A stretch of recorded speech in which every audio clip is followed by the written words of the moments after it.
ರಾಮಸೇವಾ ಭಾವಸಾರ ಕ್ಷತ್ರಿಯ credit cooperative ಸೊಸೈಟಿಯ ನೂತನ ಕೇಂದ್ರ ಕಚೇರಿ ಉದ್ಘಾಟನಾ ಕಾರ್ಯಕ್ರಮವನ್ನು ಜನವರಿ 31ರಂದು ಆಯೋಜನೆ ಮಾಡಲಾಗಿದೆ. ಕಾರ್ಯಕ್ರಮಕ್ಕೆ ಶಿಕ್ಷಣ ಸಚಿವ ಎಸ್ ಮಧು ಬಂಗಾರಪ್ಪ, ಸಂಸದ ರಾಘವೇಂದ್ರ, ಶಾಸಕ ಚನ್ನಬಸಪ್ಪ ಸೇರಿದಂತೆ ಅನೇಕರು ಆಗಮಿಸಿದ್ದಾರೆ. ಈ ಕುರಿತು ಇಂದು ಶಿವಮೊಗ್ಗದಲ್ಲಿ ನಡೆದ ಪತ್ರಿಕಾಗೋಷ್ಠಿಯಲ್ಲಿ ರಾಮಸೇವಾ ಭಾವಸಾರ ಕ್ಷತ್ರಿಯ ಕ್ರೆಡಿಟ್ ಕೋಆಪರೇಟಿವ್ ಸೊಸೈಟಿಯ ಪ್ರಮುಖರು ಮಾತನಾಡಿ ಮಾಹಿತಿಯನ್ನು ನೀಡಿದರು.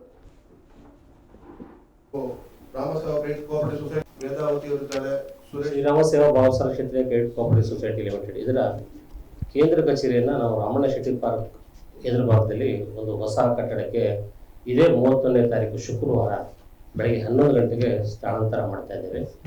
ಇದರ ಅಂಗವಾಗಿ ಬೆಳಗ್ಗೆ 8:30ಗೆ ಒಂದು ಗಣಹೋಮ, ಆನಂತರ ಲಕ್ಷ್ಮೀ ಪೂಜೆ, ಆನಂತರ 11 ಗಂಟೆಗೆ ಒಂದು ಸಭಾ ಕಾರ್ಯಕ್ರಮ.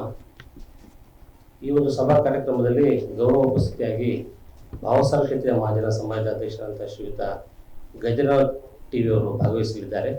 ಹಾಗೆಯೇ ಮುಖ್ಯ ಅತಿಥಿಗಳಾಗಿ ಶ್ರೀ ಮಧು ಬಂಗಾರಪ್ಪನವರು, ಶ್ರೀ ಡಿ.ವೈ. ರಾಘವೇಂದ್ರರವರು, ಶ್ರೀ ಎಸ್ ಚನ್ನಬಸಪ್ಪನವರು, ಶ್ರೀಮತಿ ಶಾರದಾ ಪೂಲೆ ನಾಯಕ್ ಅವರು, ಡಾಕ್ಟರ್ ಧನಂಜಯ ಶರ್ಜಿ ಅವರು, ಶ್ರೀ ಡಿ.ಎಸ್. ಅರುಣ್ ಕುಮಾರ್ ಅವರು, ಶ್ರೀಮತಿ ಬಲ್ಕೇಶ್ ಬಾನೂರವರು, ಶ್ರೀ ಕೆ.ಎಸ್. ಈಶ್ವರಪ್ಪನವರು, ಡಾಕ್ಟರ್ ಆರ್.ಎಂ. ಮಂಜುನಾಥ್ ಗೌಡರವರು, ಶ್ರೀ ಮರಿಯಪ್ಪ ಎಸ್ಕೆರವರು, ಶ್ರೀ ನಾಗಭೂಷಣ್ ಕಲ್ಮನೆ, ಹಾಗೆ ಶ್ರೀ ದುರ್ಗೇಶ್ ತೆಲ್ಕರ್, ಭದ್ರಾವತಿ ಶಿವಮೊಗ್ಗ ಜಿಲ್ಲಾ ಯೂನಿಯನ್ನ ನಿರ್ದೇಶಕರಾದಂಥ ನಾವು ಈ ಒಂದು ಪತ್ರಿಕಾಗೋಷ್ಠಿಯನ್ನು ಕರೆದಿದ್ದೇವೆ.